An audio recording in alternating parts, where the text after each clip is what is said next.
You are welcome to Mbikpong Edim village, a rural community and one of the villages in Ibesikpo, Asutan local government area of Akwa Ibom State.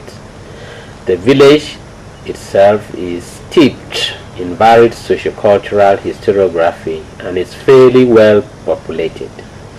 The rural folks here are mainly peasant farmers with a sprinkling of some artisans. We are now on the approach road leading to two important landmarks in the village.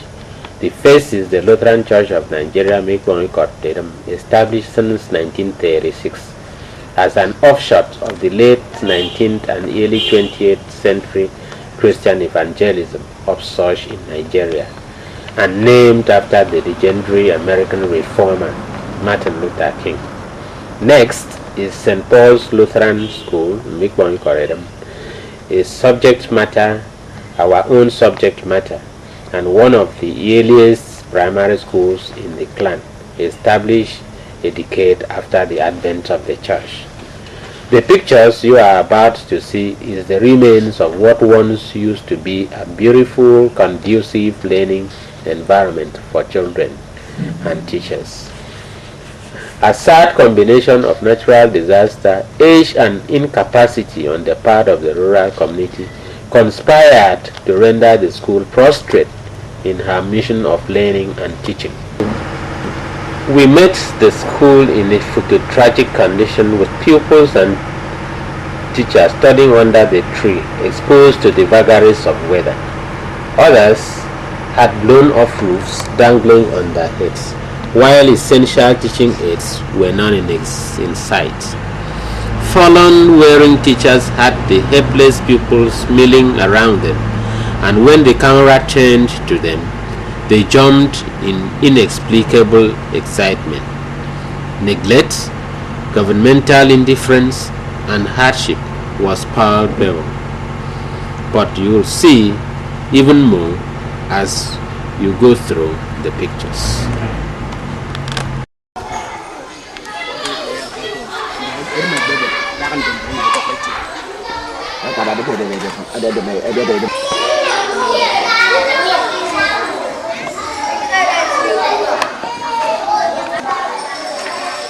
Away from the approach route that has already been inserted, we are now at the school itself.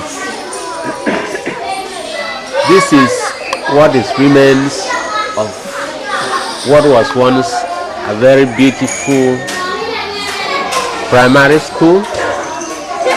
This was blown open by a windstorm some years back, and all efforts by the community, who are made up chiefly of rural peasant farmers,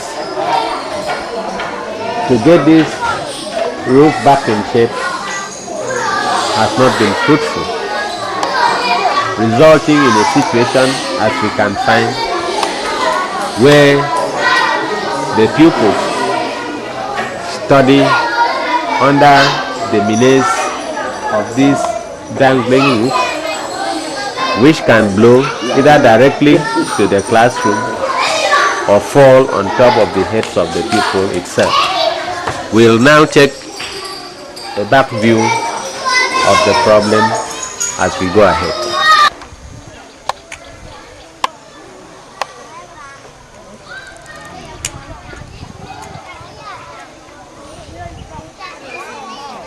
This again is a rare view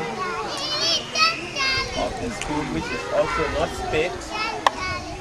We have in our midst a sprinkling of the teachers, and as can be recorded, some of them are actually doing the teaching or having what should normally be a room for teachers outside. Isn't the problem?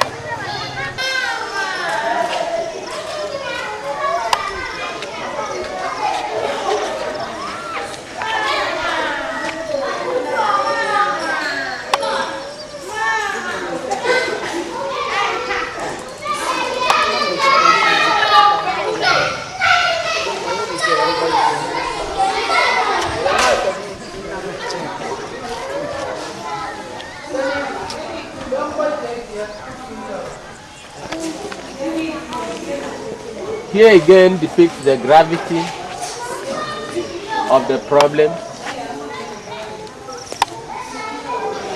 This, as we can see, is a no-go area for both the pupils and the staff, as what is dangling out can give in without any notice beyond what we have seen.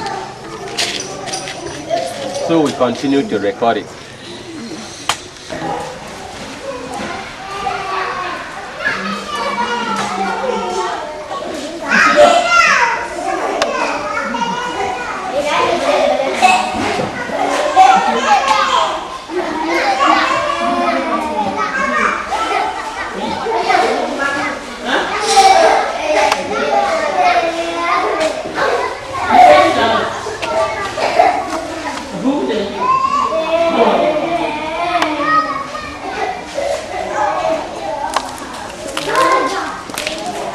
Inside the hall itself,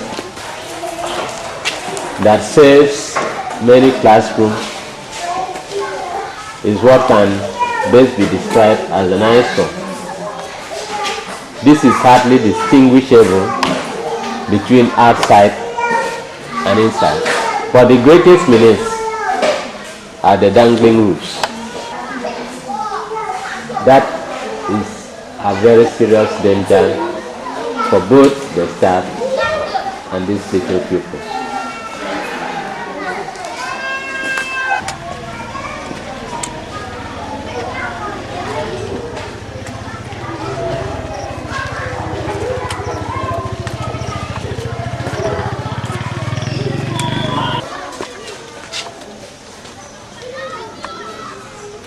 Obviously, we are at the other rear end, the left rear end of the building. It has completely caved in, and you can see most of the furniture built for the pupils to sit down had to be packed in here. The vagaries of rain and sun continue to beat them as they have no hiding place. This is a real threat.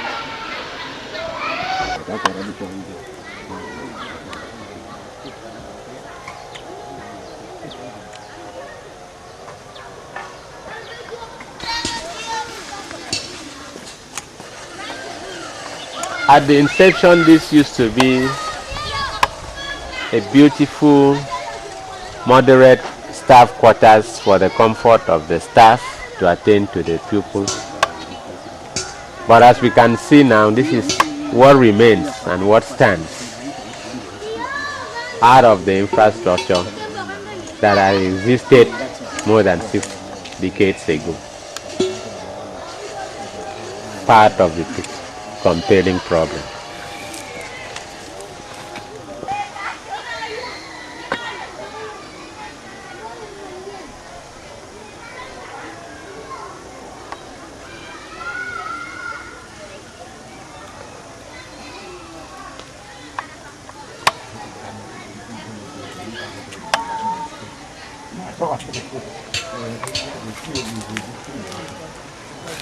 We have taken the work down to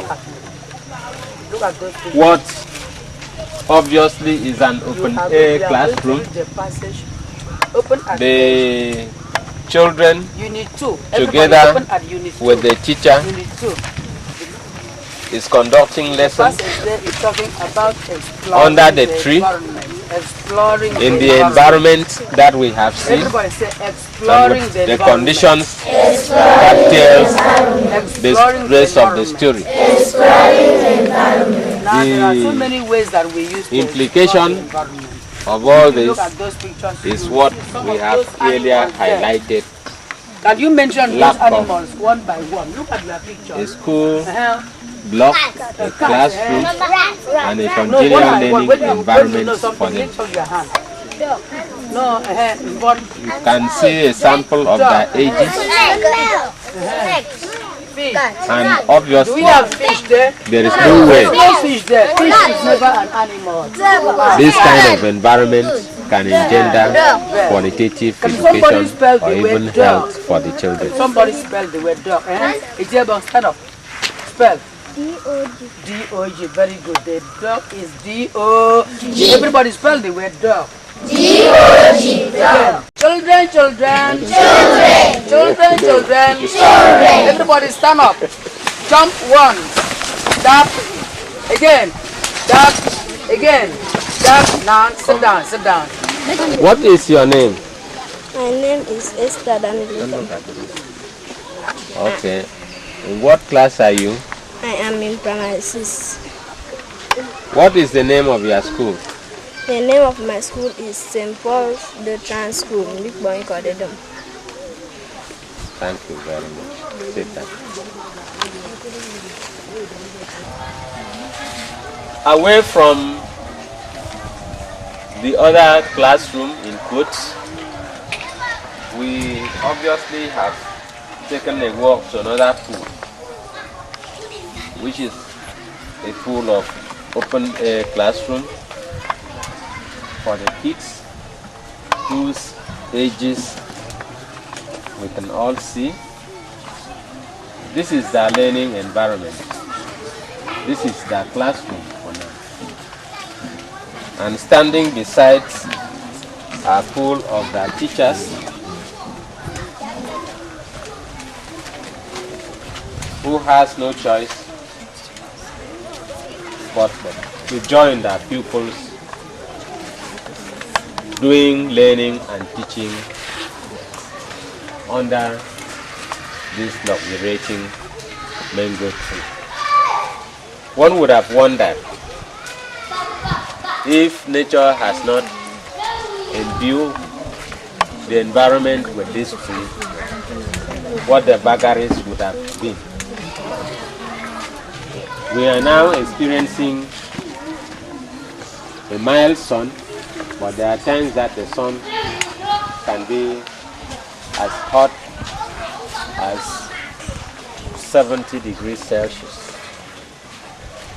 The rains too will meet both the learner and the teachers under this condition.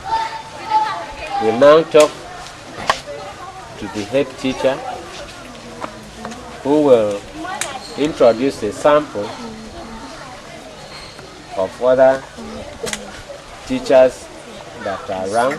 Some of the teachers are divided into various classes, handling various groups of pupils still under this same condition. So we have in our midst now the head teacher of the school, St. Paul's Lutheran School, Mbikpong, Ikot, Edim. He's been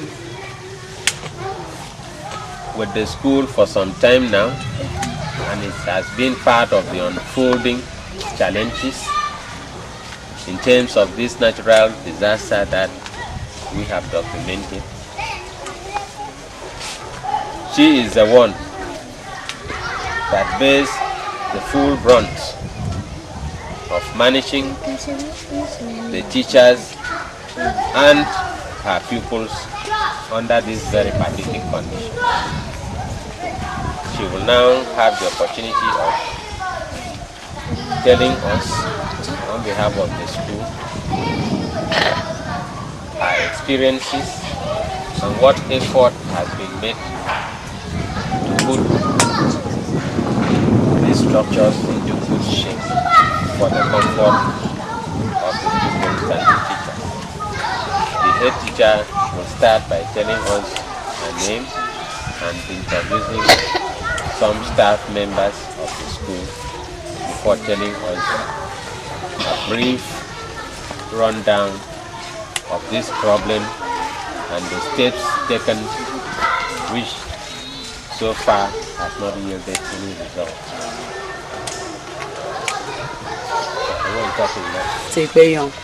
I'm the headmistress of this school, St. Paul's Lutheran School, Mbikpong, Ikot, Edim. I was posted to this school 2006. Since I came to this school, I saw the situation of the school in a disastrous corner. Even some teachers being posted to this school, they don't like to stay because of the dangerous situation. Over the rain and sun, we are suffering a lot. The pupils, some pupils here do not like to stay because the learning and teaching activities are not running same. Over the rain, even the sun, we are wandering from one corner to the other under the shades of trees, and the situation is unbearable. So we so much thank God this day for having a forum for us to express our feelings, that but for the love that some of the teachers have to the pupils, even to the society, most of them would have not been here. So we are praying. That's the only thing that we are doing. We are praying day and night for God to render help and support to us. Here in our midst, we see the member of the head of the PTA and all the teachers from different places standing within our midst. The deputy, the games teacher, who is the only male teacher next to the deputy headmaster, and the student teachers also in our midst from federal institutions. Thank you very much.